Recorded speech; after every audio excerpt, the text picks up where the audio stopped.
द्वितीय विश्व युद्ध ये सिर्फ एक नाम नहीं है, ये इतिहास का वो पन्ना है जो आज भी हमें कंपा देता है। तो चलिए, आज हम इसी महायुद्ध की गहराई में उतरते हैं और समझते हैं कि आखिर कैसे इसने हमारी दुनिया की पूरी शक्ल ही बदल दी।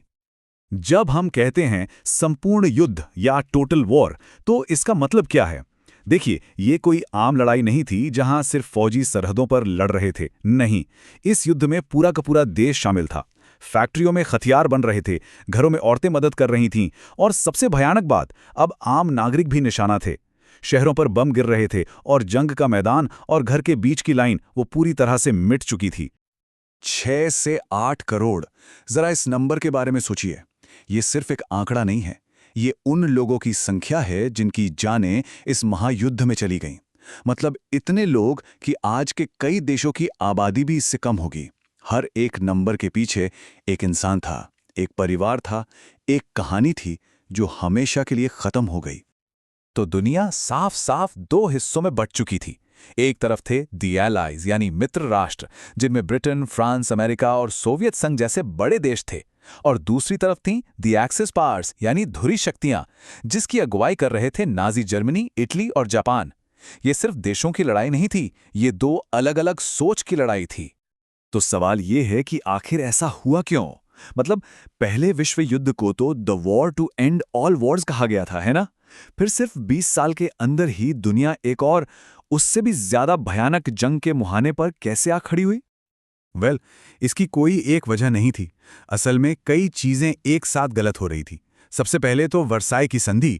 पहले विश्व युद्ध के बाद जर्मनी पर इतनी कठोर शर्तें थोप दी गईं कि वहां के लोगों में गुस्सा और अपमान की भावना भर गई। फिर जापान, इटली, जर्मनी जैसे देशों में मिलिट्री पावर बढ़ाने की होड़ लग गई, और इसी माहौल में हिटलर और मुसोलिनी जैसे तानाशाहों का उदय हुआ। ऊपर से उस समय का जो यूनाइटेड नेशंस था, यानी राष्ट्रसंघ, वो इन ताकतों को रोकने में पूरी तरह फेल रहा। अब देखिए, हिटलर ने एक एक करके सारे नियम तोड़ने शुरू कर दिए। 1936 में राइनलैंड में सेना भेजी, फिर ऑस्ट्रिया पर कब्जा, फिर चेकोस्लोवाकिया का एक हिस्सा। और ब्रिटेन और फ्रांस क्या कर रहे थे? वो तुष्टीकरण की नीति अपना रहे थे। उन्हें लग रहा था कि हिटलर की थोड़ी बहुत बातें मान लेंगे तो शायद वो शांत हो जाएगा और जंग टल जाएगी। पर हुआ ठीक इसका उल्टा। हर बार उसकी हिम्मत और बढ़ती गई, और आखिरकार सितंबर 1939 में उसने पोलैंड पर हमला कर दिया, और बस यहीं से दूसरे विश्व युद्ध की शुरुआत हो गई। तो चलिए अब बात करते हैं जंग के शुरुआती सालों की। जब ये आग भड़की तो इसने पूरी दुनिया को अपनी चपेट में कैसे लिया। जर्मनी ने एक नई और खतरनाक युद्ध नीति अपनाई थी, ब्लिट्सक्रीग यानी लाइटनिंग मॉर या बिजली की तेजी से हमला। सोचिए, एक साथ टैंक, फौज और लड़ाकू विमान पूरी ताकत से दुश्मन पर टूट पड़ते थे। सामने वाले को सोचने समझने का मौका ही नहीं मिलता था। और इसी रणनीति के दम पर कुछ ही महीनों में जर्मनी ने Poland, Denmark, Norway, Belgium, Netherlands, यहां तक कि फ्रांस तक को हरा दिया। जंग का दायरा अब तेजी से बढ़ रहा था। 1940 में जर्मनी ने ब्रिटेन पर हवाई हमले शुरू कर दिए, जिसे बैटल ऑफ ब्रिटेन कहते हैं। उसी साल जर्मनी, इटली और जापान ने मिलकर अपना गठबंधन और मजबूत किया। फिर 1941 में हिटलर ने एक बहुत बड़ी गलती की। उसने सोवियत संघ पर हमला कर दिया। और फिर साल के एंड में 7 दिसंबर 1941 को जापान ने अमेरिका के पर्ल हार्बर पर अचानक हमला कर दिया। इस एक हमले ने अमेरिका को सीधे सीधे जंग में खींच लिया। अब यह सच में एक वर्ल्ड वॉर बन चुका था। शुरुआती कुछ सालों तक तो ऐसा लग रहा था कि एक्सिस पावर्स को कोई रोक ही नहीं सकता, वो लगातार जीत रहे थे। लेकिन फिर कहानी में एक मोड़ आया, पासा पलटने वाला था। और ये मोड़ एक नहीं, कई थे। सबसे बड़ा टर्निंग पॉइंट था स्टालिनग्राद की लड़ाई, जहां सोवियत सेना ने जर्मनी को जबरदस्त हार दी।